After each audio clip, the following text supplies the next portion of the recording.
Installing ZenCart from Fantastico. This tutorial assumes you've already logged into cPanel and accessed the Fantastico section. Now let's learn how to install ZenCart from Fantastico. Scroll down. Click ZenCart. Scroll down. Click New Installation. Enter an install directory here. Scroll down.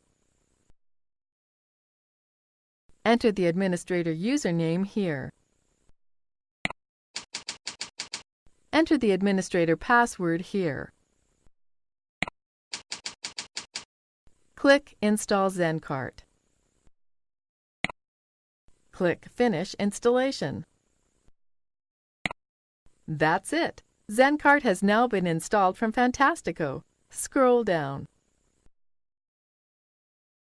If you would like the details of the installation sent to an email, enter an address and click here. Click here to view the admin area of OS Commerce. This is the ZenCart admin area, where we can configure all the settings of the installation. Let's close this window. This is the end of the tutorial. You should now know how to install ZenCart from Fantastico. Thank you for watching our tutorial. Be sure to let us know if you have any questions.